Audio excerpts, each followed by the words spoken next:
Hi, my name is Brendan Roberts, and for my community observation, I worked with CSG, or the Central Student Government, here at UMich. The participants involved for the meeting I went to was the CSG president and vice president, their legislative branch members, which they just call the Assembly, and then their guest speakers, which included the ad hoc COVID committee and other members of the LSA student government.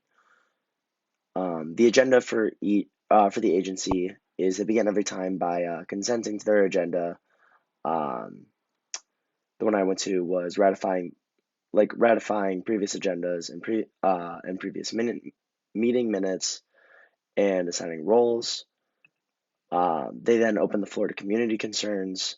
The one I went to had a member from Trees here at UMich to help petition for clearing a space right by the LSA building to keep it as a green space on campus.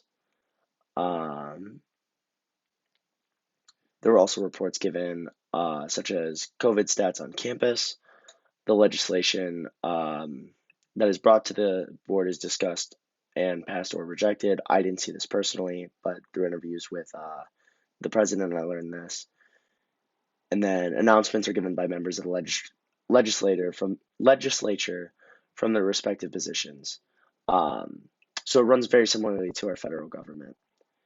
The main issues being presented um, was opening opportunities for clubs and organizations on campus to voice concerns and their desires for the CSG to discuss and make plans for. For example, the Trees organization that I talked about earlier, and legislation surrounding advocacy to the university admission for the betterment of the student body was discussed, um, specifically around making a more accessible version of our UHS buildings. The decision makers in the process are the voting members of the legislature. There's a strict voting process detailed by the Speaker of the legislature, which is then carried out by the members. And then the president has the power, similar to our federal government, to veto or sign. There was a lot of power at work in the meeting, where members of the community can come to the meeting to tell the legislature of their needs, which is a form of them seeking power. The members then can respond accordingly through legislation and policy discussion, which is giving both the community power through their expression of their membership power. And then members of the press also report on the meeting, which gives credibility and power to the community to hold CSG accountable. And finally,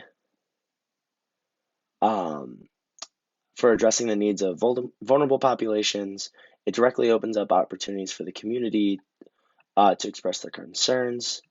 There's a land acknowledgement at the beginning of each meeting. Um, all the meetings are offered in a hybrid format, which allows people who may not be able to attend in person due to health complications to still have voice and power. And there were direct discussions about accessibility needs on campus. But yeah, thank you.